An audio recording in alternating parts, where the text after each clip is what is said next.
I've got two different videos here. Now notice the one on the left, this guy is going to be from the wind-up, and then the one on the right is going to be from the stretch. So he actually moves a little bit differently, but I kind of want to just take you into his initial move. I need to write his name because I have a new Apple pencil, and it's actually pretty dang freaking smooth. Stepping up in the world. All right, so I think everyone knows Kershaw from or his delivery, meaning it's funky, right? That's kind of the first thing that sticks out. Is he's got this little pendulum here with his hands and his leg, and then he just goes straight down. Then he goes out. Now, going back to my whole accelerators and drivers thing in terms of identification of pitching mechanics. If you're new to the channel, if you're new to any of the stuff that I've done, be sure to check out that accelerators and drivers piece that I have on my website, therobbieroshow.com, and then /search, and then just type in accelerators, and you'll see it up there. But basically, it's a breakdown of how your body is best built towards optimizing your delivery and how you should move. Now, I would put Kershaw in a driver's category. Why? Because I think with him, his goal is, as he's coming down here, you'll see that he's not getting a ton into the ground here, but now as he starts his forward move, that's when he's going to break the hands in session with getting pretty freaking powerful here on the back side. Now, again, this angle over here is from the stretch, but I want you to notice, let's see if we can sync them up a little bit. I want you to notice exactly this angle. So, front side extension. Notice where his head is in relation to his trunk. So he's getting energy into the ground. Now, another piece to this in which I think why Kershaw can pull being a driver off is because we're going to look here at the back foot, ankle eversion, okay? Watch how his ankle, his foot can roll like that, eversion, right? So going outward. Now, this is something that I think is an extremely important quality for guys trying to be drivers and producing mass amounts of energy into the ground. Is, again, what's a component of that is to be able to transfer that efficiently, transferring that energy that we've built here in the back and then getting that in the front linear, okay? So guys like myself, actually, who can't evert their ankle, instead it kind of just, the heel comes up and then they go more on the toes. But you see it here in this picture as well. Bauer's another guy, another example of doing that. But it's a really important quality. Now, what that allows him to do is take his energy here and efficiently get more here, because now that energy is going straight to the dish, instead of, if that ankle went out this way, the knee would come out this way as well, then he would have to catch up back online. So along with that quality, you see that he also has the capacity there in his movement quality to be able to accomplish something like this. A couple other moves here that are extremely crucial to be in drivers, like you see with Max Scherzer, is the timing in which the rear hip is going to internally rotate. So you can see actually the knee position here in relation to the hand climb.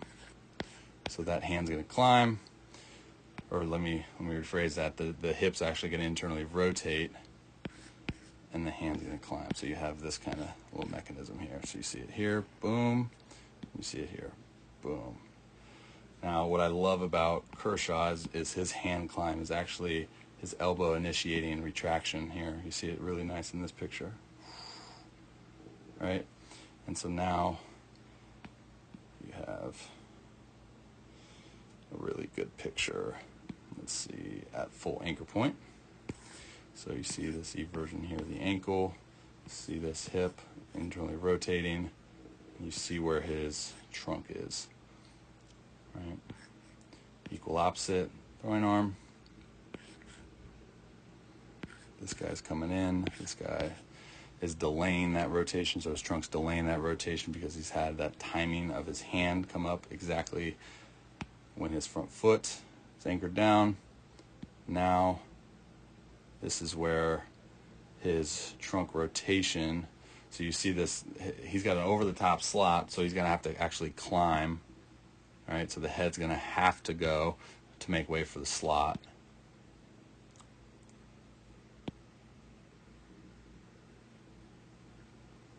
So better picture over here, right? This is actually an interesting point. I've been talking about this recently too, how like the trunk, the rotation and the flexion of the trunk can actually accelerate the arm into a greater layback or shoulder external rotation. So you see in this video actually that there's not a whole lot of layback, not a whole lot of external rotation, and it could be a byproduct of the trunk going into flexion maybe a little bit earlier. Something that if you want to see another breakdown on this, Tyler Glass, now it's on my website as well, he actually maximizes like trunk rotation into trunk flexion, acceleration of the arm coming through, maximizing shoulder external rotation, giving him more layback, more arm acceleration. But hey, whatever works. Now, great picture here at ball release. This one's in slow-mo, so whatever. Great picture here at ball release. Look how much late launch he's getting. Trail leg, hip extension, right? We want to maximize hip extension. And he's a guy, too, if we look at his lead leg, right? We look at the knee flexion here, landing. And even though it's not knee, like straight up knee extension, more so like a Walker Buehler type, where it's an efficient lead leg block, right? So we see no valgus going forward, but he's not like hyper extending that knee like you would see like a Verlander. Doesn't mean it's not a efficient block. Now he spins off that block. But a really good picture here of late launch and maximizing shoulder extension. I've talked about this in the past too. I really do believe, man, like this position here at ball release and maximizing late launch, chest in front of that lead knee, and maximizing hip extension, man, this whole thing, like all of these efficient positions or efficient mechanical terminologies we can throw, I believe it's just a byproduct of getting anchored down here. So what we have is like this thing's coming through, the trunk is neutral because the hand climb is on time. So like it's all a byproduct of this, because now the trunk is or the hips is going to complete the rotation. It's going to bring the trunk into rotation. The trunk rotation is actually going to pull the throwing arm into its slot that we see there. And when you have that pulling sensation, you have a much more higher acceleration rate of the hand coming into your slot than if you were to rotate early. And when you have that, late launch, hip extension. So this is another picture of that knee too. So I actually wanted to do a video on Kershaw and compare him when he first came up, when he was throwing cheddar cheese missiles, because it's always fun to do that, like compare. And then the last little bit of arm deceleration. So we're going to see the arm decelerate in the same plane, and we're actually going to see his trunk complete the rotation to give him more decel time. See that? Little bend in the elbow, buys more time, arm deceleration. All right, boys, and maybe a girl that watched this.